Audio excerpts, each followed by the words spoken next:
여러분, 우리는 2주 전 주일에 시리아의 안디옥이라는 도시에서 일어난 하나님의 놀라운 역사에 대한 말씀을 들었죠. 여러분 기억이 나실 겁니다.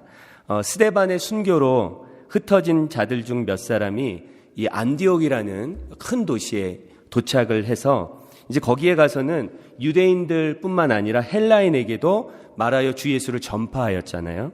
그러자 어떤 일이 일어났습니까?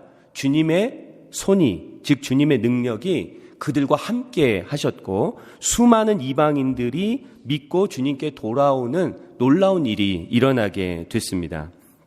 그렇게 하나님의 역사로 생겨난 최초의 이방인 교회였던 안디옥 교회는 그 이후에 바나바와 사울로부터 힘써 하나님의 말씀을 배웠고 그들의 삶이 점차 변화되어 그 지역에 있던 사람들에게 그리스도인이다라는 일컬음을 받게 되었습니다. 저들은 그리스도인이야, 저들은 그리스도에게 속한 사람들이야 라는 너무나 영광스러운 이름을 얻게 되었습니다.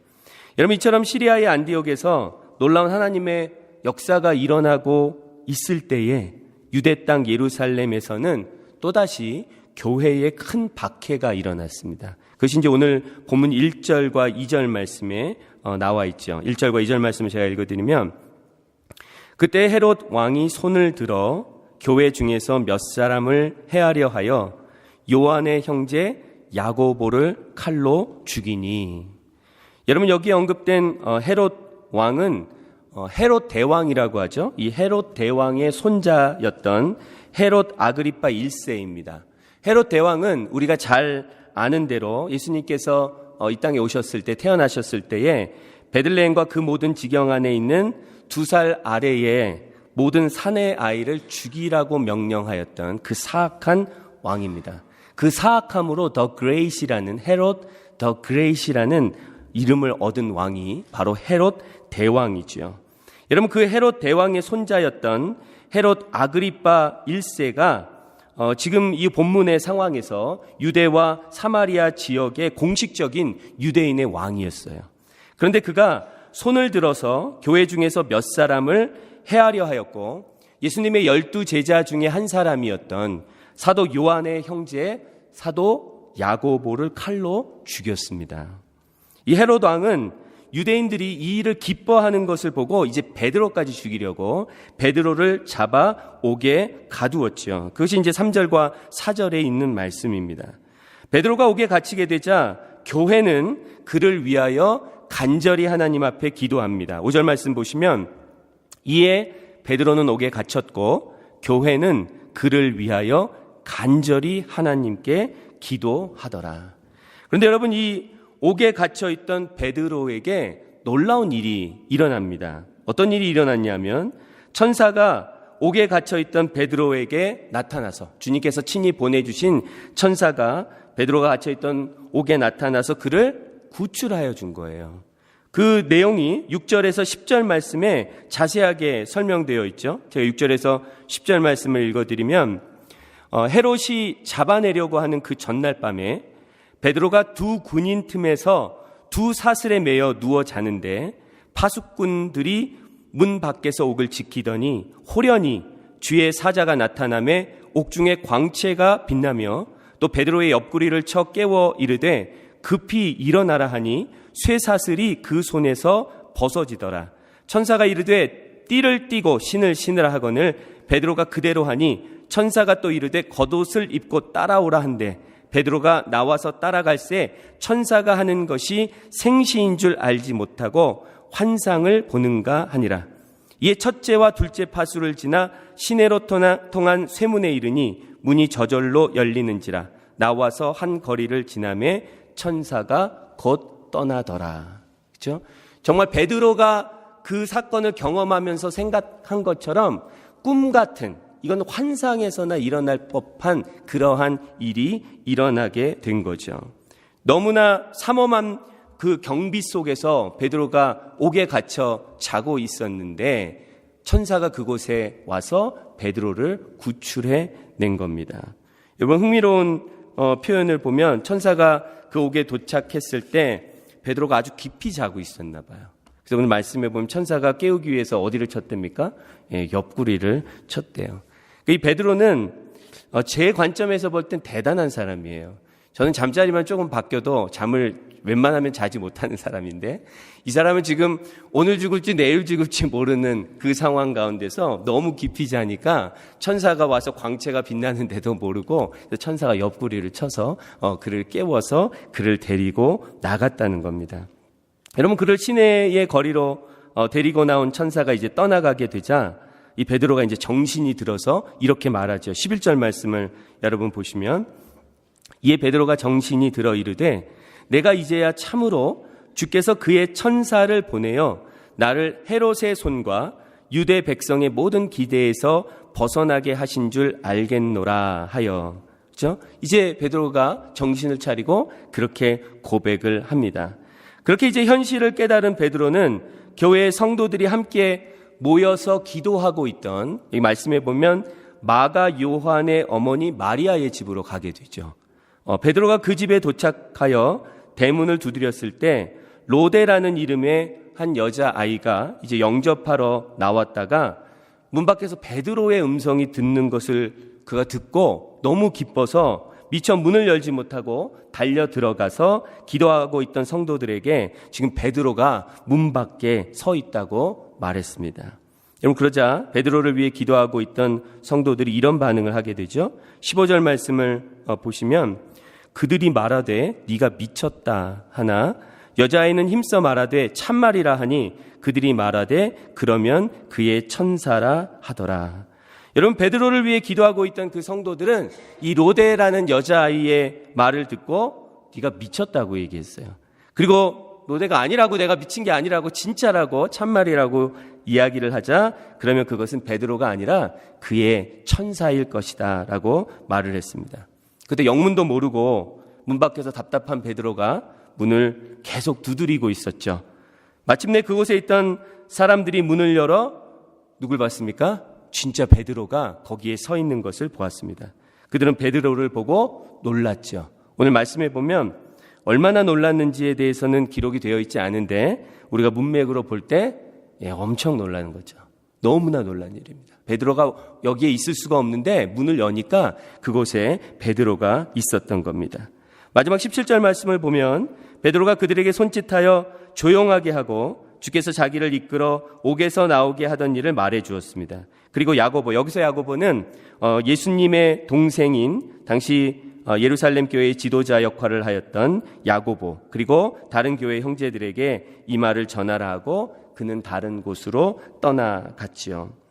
여러분, 오늘 본문에서 우리가 주목하게 되는 흥미로운 내용은 베드로를 위해 기도하고 있던 성도들이 베드로가 대문 밖에 와서 지금 서 있다는 그 소식을 듣고 보여준 놀라운 반응이에요. 이건 정말 놀라운 반응입니다. 그들이 이 로데라는 여자아이의 말을 듣고 우리의 기대라면 그들이 베드로를 위해서 간절히 기도하고 있었잖아요. 근데 지금 베드로가 문 앞에 왔대요. 그러면 우리였다면 여러분 어떻게 했을까요? 할렐루야 뭐 이러지 않았겠습니까? 할렐루야, 하나님께서 우리의 기도를 응답하셨구나, 왔구나 이러고 아마 나갔을 텐데 그들은 어떤 반응을 보냅니까? 그 여자아이한테 너가 미쳤다 이렇게 얘기했어요. 너가 미쳤다 그러고 그 여자아이가 나 미친 거 아니라고, 이거 참말이라고 계속해서 소리를 높이자 그들이 그러면 그거는 베드로가 아니고 그의 천사일 것이다 이렇게 얘기를 했어요. 이 말은 어쩌면 그들이 이제 베드로가 죽임을 당하여서 그의 수호 천사가 그의 죽음을 알려주려고 왔나 보구나 이렇게 생각을 하였다는 것이죠. 여러분, 베드로를 위해 함께 모여서 그렇게 간절히 기도는 하고 있었지만 이 긴박한 상황, 그러니까 헤롯 왕이 야고보를 칼로 죽이고 베드로까지 옥에 잡아넣은 이 상황에서 베드로가 감옥에서 나왔다라는 이 말은 도저히 믿을 수 없는 말이었다는 거예요. 그들이 기도는 하고 있었지만, 간절히 기도했지만 그 소식은 믿을 수 없었다는 겁니다. 여러분, 어쩌면 이 성도들은 베드로를 위해 간절히 기도하고 있었던 내용이 하나님께서 베드로를 그 감옥에서 구출하여 주시기를 위해 간구한 것이 아니라 하나님 제발 베드로의 목숨만은 하나님께서 지켜주시옵소서, 그 목숨만, 생명만은 하나님 보호해 주시옵소서 이렇게 기도하고 있었는지도 모릅니다. 그런데 하나님께서 어떻게 하셨어요? 아예 감옥에서 그를 구출해 버리셨어요. 천사를 보내셔서 그를 감옥에서 나오게 하셨다는 겁니다. 여러분, 에베소서 3장 20절과 21절 말씀은 이렇게 증거를 합니다. 우리 가운데서 역사하시는 능력대로 우리가 구하거나 생각하는 모든 것에 더 넘치도록 능히 하실 이에게 교회 안에서와 그리스도 예수 안에서 영광이 대대로 영원 무궁하기를 원하노라. 아멘. 여러분, 이 말씀이 증거하고 있듯이 우리 하나님은 우리가 구하거나 생각하는 모든 것보다 더 넘치도록 능히 행하시는 하나님이십니다. 베드로를 위해 간절히 기도하던 교회의 성도들이 구했던 것보다, 그들이 생각하고 있었던 것보다 하나님께서는 더 넘치도록 행하셨다라는 말씀이죠. 여러분, 많은 교인들이 내 기도에 좀처럼 응답하지 않으시는 하나님으로 인해 하나님과의 올바른 관계를 맺지 못하고 있습니다. 여기서 올바른 관계를 맺지 못한다는 말은 하나님을 신뢰하지 못한다는 말이에요. 여러분, 영적으로 생각하면 굉장히 무서운 말이에요. 하나님의 자녀, 하나님의 백성인데 그 하나님을 신뢰하지 못해요. 하나님을 신뢰하지 못하는 그리스도인들, 여러분, 이것은 굉장히 영적으로 무시무시한 말입니다. 많은 교인들이 내가 그렇게 열심히 기도했는데 응답하시지 않는 하나님으로 인해서 하나님께 실망하고, 그리고 하나님을 더 이상 신뢰하지 않고 하나님과 적당한 거리를 두며 살아갑니다. 그런데 오늘 본문 말씀과 조금 전에 보았던 이 에베소서 3장 20절 말씀은 하나님은 우리가 구하거나 생각하는 모든 것보다 더 넘치도록 능히 행하시는 하나님이시다라고 우리에게 증거하고 있습니다. 여러분, 만약에 하나님께서 내가 기도한 대로만, 내가 생각하고 있는 대로만, 내가 간구한 대로만 응답하신다면 우리 하나님은 결코 우리가 구하거나 생각하는 모든 것보다 더 넘치도록 행하시는 하나님은 될 수는 없어요. 그렇죠? 그런데 성경은 우리 하나님은 우리가 구하거나 우리가 생각하는 것보다 더 넘치도록 우리에게 행하시는 하나님이시다라고 말씀하고 있습니다. 여러분, 사실 내가 요구하고 그리고 내가 생각하는 그대로만 응답하는 어떤 신적 존재가 있다고 한다면 그 존재는 사실은 우리가 찬양하고 경배하고 영광을 돌려야 할 참 하나님은 아니죠. 오히려 우리의 수하에 있는 어떤 능력은 있지만 우리 수하에서 우리가 해달라는 대로 그대로만 하는 어떤 요정과 같은 그러한 존재에 불과할 것입니다. 여러분, 그런 관점에서 본다면 하나님께서 내 기도에 응답하지 않으실 때 우리는 이렇게 생각해 볼 수도 있습니다. 여러분들도 사실 표현을 안 해서 그렇지 그런 경험이 많잖아요. 그렇죠? 하나님, 내가 이거는 정말 내 생사가 걸린 것 정도로 중요한 문제인데 내가 그토록 간절히 기도했는데 하나님께서 들어주시지 않은 그러한 경험들. 그래서 내가 하나님께 마음의 문을 닫았던. 여러분, 저는 저희 아버님께서 갑자기 쓰러지셔서 너무나 위급한 상황에서 수술을 받으시는 상황이 돼서 그 받으시는 동안에 하나님, 우리 아버님하고 제가 작별 인사도 제대로 못했거든요. 하나님, 생명만, 다른 거 제가 기도하는 게 아니고 제가 아버님과 마지막 작별 인사를 할 수 있게 아버님이 수술을 받고 깨어나시게만 해달라고 그 수술을 받는 밤 시간 동안에 정말 간절히 기도했거든요. 근데 돌아가셨어요. 수술을 받으시다가. 여러분, 그러한 경험들이 우리들에게는 있어요. 그렇죠? 그러한 경험들로 인해서 많은 사람들이 내가 정말 이 하나님을, 내가 아버지라고 부르는 이분을 신뢰할 수 있을까? 라는 그러한 마음을 우리가 표현은 안 하지만 우리 마음에 가질 수 있다는 겁니다. 그런데 여러분, 오늘 말씀, 우리가 오늘 본문의 말씀과 아까 에베소서 3장 20절의 말씀을 우리가 듣고 그 관점에서 본다면 여러분, 하나님께서 내 기도에 응답하지 않으실 때 우리는 이렇게 생각해 볼 수 있어요. 아, 하나님께서 내가 생각하고 있는 것보다, 내가 구하고 있는 것보다 더 넘치도록 행하시려고 하시는구나. 이렇게 우리가 고백할 수 있다는 겁니다. 여러분, 이 말은 하나님을 믿지 않는 사람들한테는 되게 이상하게 들릴 수 있을 거예요. 야, 그렇게까지 해서 너희 하나님 믿고 싶냐? 뭐 그렇게까지 합리화하고 싶냐? 이럴지 모릅니다. 그러나 저는 하나님을 신뢰하는 사람으로서 여러분에게 단호하게 선포할 수 있습니다. 여러분,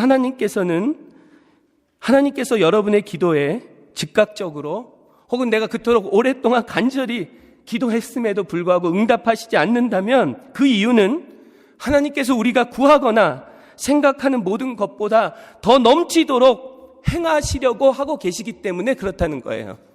여러분, 우리가 그 하나님을, 이 말씀을 정말로 믿고 신뢰할 수 있다면 우리는 어떤 상황 가운데서도 하나님에 대한 신뢰가 무너지지 않을 수 있어요. 그렇지, 우리 하나님은 내가 구하는 것보다, 내가 지금 생각하고 있는 것보다, 내가 바라고 있는 것보다, 내가 이렇게 간절히 원하고 있는 것보다 더 넘치도록 행하시는 하나님이시지. 그 하나님을 여러분 오히려 더 신뢰하고 하나님을 찬양하게 될 줄로 믿습니다. 여러분, 여전히 자기중심적인 많은 교인들에게 기도라는 것은 내가 원하는 것을 하나님께 구하고 그것을 하나님으로부터 얻어내는 거예요. 받아내는 겁니다. 그러나 여러분, 기도의 참된 본질은 그것이 아니죠. 물론 우리가 기도를 통해 하나님께 우리의 필요를 아뢰 수 있습니다. 그건 하나님께서 기뻐하시는 일이에요. 우리가 자녀이기 때문에. 그리고 하나님께서는 하나님의 뜻 가운데 또 우리의 간구에 응답하시기도 합니다. 그러나 여러분, 그것은 기도의 한 측면이에요. 기도의 본질은 아닙니다. 그러면 여러분, 기도의 본질은 무엇입니까? 기도의 본질은 하나님과의 바른 관계예요. 우리는 하나님과 바른 관계를 맺기 위해, 즉 하나님을 하나님으로 더욱 온전히 신뢰하기 위해서 기도하는 겁니다. 그것이 기도의 가장 본질적인 그러한 측면입니다. 여러분, 우리가 신앙훈련을 지금 주일에 함께 받고 있는데 거기에 내용에 보면 기도에 대해서 그러한 비유를 하잖아요. 그러니까 기도는 이 갓난 아기가 엄마의 품에 앉아서 이 젖을 먹고 그리고 엄마의 눈을 맞추는 것이 기도다, 이렇게 얘기를 해요. 엄마의 품에서 엄마의 눈을 맞추는 거. 여러분, 굉장히 훌륭한 비유 같습니다. 여러분, 기도는 하나님과 눈을 맞추는 거예요. 하나님과 눈을 맞춰야 우리가 그분의 마음을 알고, 하나님과 눈을 맞춰야 그분의 생각을 알고, 그분의 사랑을 알고, 우리를 향한 그분의 마음을 알게 되죠. 그렇죠? 기도는 바로 그러한 관계, 하나님과의 올바른 관계를 맺기 위한 것이라는 겁니다.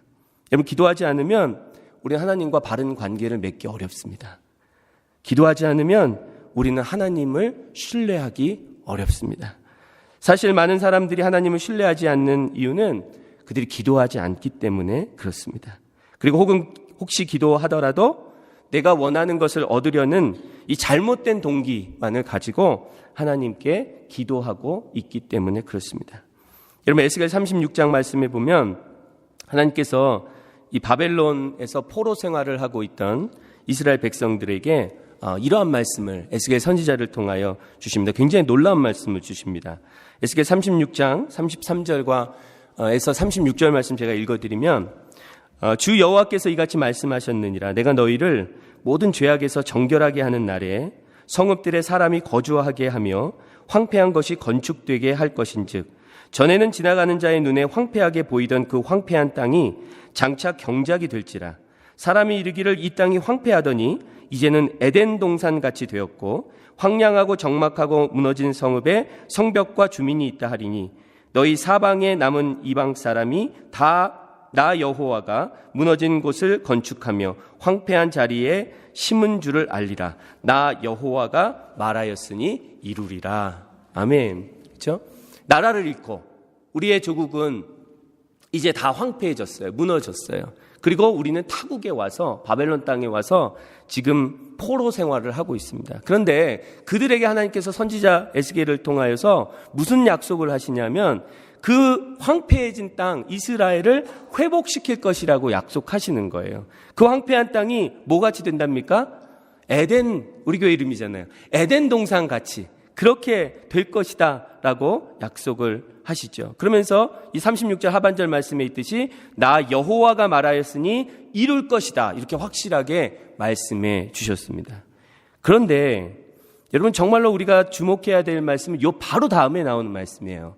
하나님께서 이 약속을 들려주신 다음에 에스겔 36장 37절과 38절에서 이스라엘 백성들에게 이어서 이렇게 말씀하세요. 주 여호와께서 이같이 말씀하셨느니라. 그래도 이스라엘 족속이 이같이 자기들에게 이루어 주기를 내게 구하여야 할지라.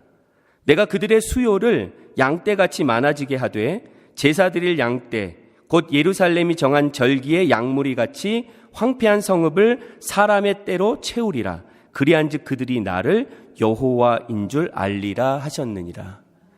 여러분, 하나님께서 뜻을 정하셨어요. 그리고 하나님께서 이스라엘 백성들에게 약속하셨어요. 내가 황폐한 이스라엘 땅을 에덴 동산같이 회복시킬 것이다. 약속해 주셨습니다. 그러면서 마지막에 뭐라고까지 말씀하셨냐면 나 여호와가 말하였으니 이룰 것이다. 이렇게까지 말씀하셨어요. 그런데 그 이후에 뭐라고 말씀하십니까? 그래도 이스라엘 족속이 이같이 자기들에게 이루어주기를 내게 구하여야 한다 하고 말씀하시는 거예요.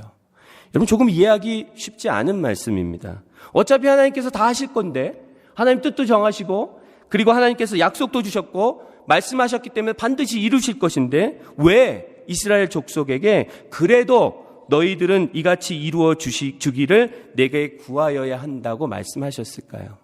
왜 그런 이야기를 요구하셨을까요? 여러분, 조금 전에 읽었던 이 38절 하반절에 그 이유가 설명되어 있습니다. 38절 하반절에서 하나님께서 이렇게 마지막으로 말씀하시죠. 그리한즉 그들이 나를 여호와인 줄 알리라. 이렇게 말씀하세요. 여러분, 무슨 말씀입니까? 하나님께서 뜻을 정하시고 하나님께서 모든 것을 친히 이루어 가실 거예요. 그렇게 하나님께서 말씀하신 대로 약속하신 대로 다 이루실 것입니다. 그런데 이스라엘 백성이 하나님의 그 약속을 믿고 약속을 붙들고 하나님께서 이루어 주시기를 기도하지 않는다면 그들은 그 놀라운 사건을 경험하면서도 정작 가장 중요한 하나님은 알지 못하게 된다는 거예요. 하나님께서 어떤 분이신지, 하나님께서 우리를 위하여 어떤 일을 행하셨는지 가장 중요한 하나님에 대해서는 그들이 알지 못하게 된다는 겁니다. 그래서 하나님께서 그들에게 내가 다 이룰 것이지만 그래도 너희들이 기도해야 된다, 구해야 된다, 이렇게 말씀하신 겁니다. 여러분, 하나님께는 그분의 뜻이 이루어지는 것만큼 하나님의 백성들이 하나님을 알아가는 것을 중요하게 여기십니다. 그렇죠? 왜 그렇습니까? 하나님의 백성이 하나님을 알아야 하나님을 온전히 신뢰할 수 있기 때문에 그렇습니다. 그리고 하나님의 백성은 하나님의 약속을 믿고 하나님께 기도함으로 하나님을 온전히 인격적으로 알아가게 된다는 겁니다.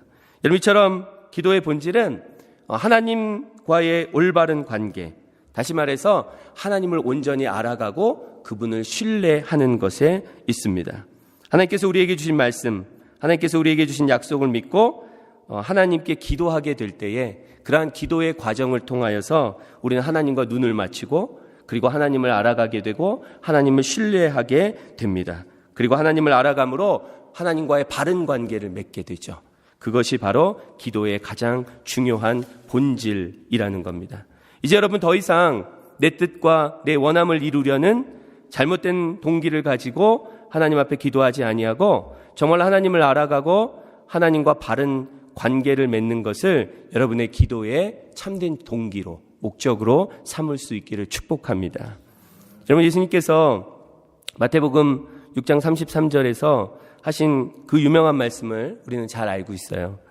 그런즉 너희는 먼저 그의 나라와 그의 의를 구하라. 그리하면 이 모든 것을 너희에게 더하시리라. 여러분, 우리가 기도를 통해 하나님의 나라, 즉 하나님의 통치와 하나님의 의, 즉 하나님과의 신실한 관계를 먼저 구할 때 하나님께서 우리에게 필요한 모든 것은 그냥 더하여 주신다, 이렇게 약속하고 계시죠. 여러분, 우리의 문제는 우리에게 필요한 것은 하나님 앞에 구하면서 정작 먼저 구해야 할 하나님의 나라와 하나님의 의는 구하지 않는다는 데 있어요.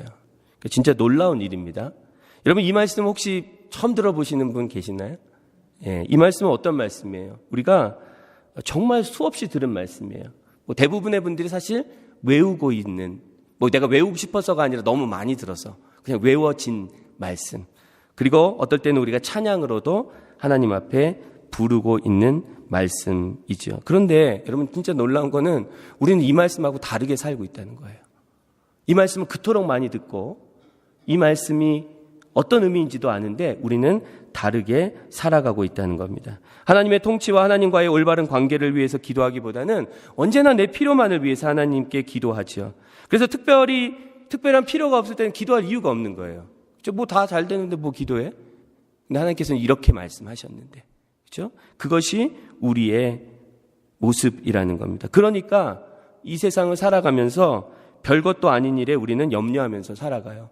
이 말씀 바로 뒤에 예수님께서 무슨 말씀하셨냐면 그러므로 내일을 위하여 염려하지 말라 이렇게 말씀하셨어요. 근데 이렇게 살지 않으니까 맨날 염려만 하는 거죠. 별것도 아닌 일에도 우리는 늘 염려하고 근심하며 살아갑니다. 여러분, 왜 우리는 이 말씀대로 안 사는 것일까요? 이유는 간단하죠. 이 말씀을 믿지 않기 때문에 그렇습니다. 이 말씀을 많이 듣고 외우고 찬양으로 부르기도 하지만 이 말씀을 진정으로 믿고 있는 자들은 드물다는 겁니다. 여러분, 신앙생활을 많은 사람들이 하나님의 말씀의 기초를 두지 않고 있어요. 모르셨죠? 네, 다 모르셨다는 표정이야. 여러분, 많은 사람들이요, 신앙생활의 기초를 하나님의 말씀에 두고 있지 않아요. 그럼 무엇에 두고 있을까요? 내 경험에 두고 있어요.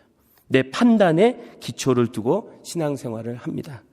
아무리 하나님이 말씀하셔도 내가 그렇게 몇 번 해봤더니 그게 아니다 하면 그 하나님의 말씀을 믿지 않습니다. 무시하는 거죠. 이건 정말 심각한 문제죠. 그럼으로써 우리가 하나님 앞에 교만해지는 겁니다. 그러한 교만이 무너져야 우리가 살게 되죠. 여러분, 나이가 든다는 것은 제가 저보다 연세가 많으신 여러분들 앞에서 이런 말을 하는 게 어떨지 모르겠지만 저도 이제 50이 되거든요. 여러분, 생각하지 못했던 일에 내가 50이 된다? 야, 이런 일이 있을 수 있을까 했는데 50이 돼 가고 있어요. 여러분, 나이가 든다는 거는 하나님 앞에 되게 감사한 일이에요. 제가 경험을 지금 해보니까 이거는 정말 놀라운 축복이에요. 어렸을 때는 알지 못했던 것, 어렸을 때는 굉장히 불완전하게 알고 있었던 거를 온전하게 조금씩 알아가고 있는 대단한 축복입니다. 그러니까 저는 기대가 돼요. 내가 더 나이가 들어서 70이 되고 80, 뭐 언제까지 하나님 생명을 붙잡아 주실지 모르지만 기대가 되죠. 나이가 든다는 것은 정말 복입니다. 감사한 거예요. 그런데 여러분, 나이가 들어가는데 믿음이 같이 안 자라가잖아요. 이건 굉장히 위험해집니다. 왜냐하면 나이가 든다는 것은 내 경험이 많아진다는 거거든요. 근데 믿음이 함께 자라가지 않으면요, 무엇이 더 승하게 돼요? 내 경험이 승하게 돼요. 그래서 하나님의 말씀을 믿는 것보다 점점 더 내 경험을 믿게 돼요. 내가 해봤더니 안 돼. 목사님 아무리 그렇게 얘기하시죠? 목사님 안 돼. 뭐예요? 하나님의 말씀을 믿지 않고요, 뭐를 믿어요? 내 경험을 믿어요. 내 그 짧은 경험, 그 경험을 믿고 불신앙적으로 교만해진다는 거예요. 그래서 여러분, 나이가 들어감에 따라 여러분 진짜 힘쓰셔야 돼요. 우리의 믿음이 성장하기를, 우리의 믿음이 더 온전해지기를 여러분 정말 힘쓰셔야 합니다. 그래야 여러분 하나님 앞에서 온전한 자들로 우리가 서갈 수 있다는 겁니다. 여러분, 그렇게 여전히 완고하고 교만하고 어리석은 우리들에게 우리 은혜의 하나님, 우리가 지난 금요 기도회 때 베드로 전서 5장 말씀을 통해 들은 것처럼 모든 은혜의 하나님, 곧 그리스도 안에서 영원한 영광에 들어가게 하시려고 우리를 부르신 우리 아버지 하나님께서 오늘 다시 한번 우리에게 기회를 주시는 거예요. 우리에게 도전하시는 거예요. 야, 너 이 말씀 진짜 안 믿을 거냐? 그런즉 너희는 먼저 그의 나라와 그의 의를 구하라. 그리하면 이 모든 것을 너희에게 더하시리라. 하나님께서 우리에게 다시 한번 기회를 주십니다. 여러분, 이 말씀을 믿고 정말로 우리의 기도의 본질이 무엇인지, 나의 원하는 것을 얻어내는 것이 기도가 아니라 하나님의 나라, 그리고 하나님의 의, 하나님과의 올바른 관계가 기도의 진정한 목적임을 여러분 깨닫고 하나님 앞에 그렇게 기도하며 믿음이 자라갈 수 있는 저와 여러분, 우리 모든 에덴교회의 성도들이 되기를 우리 주님의 이름으로 간절히 축원합니다.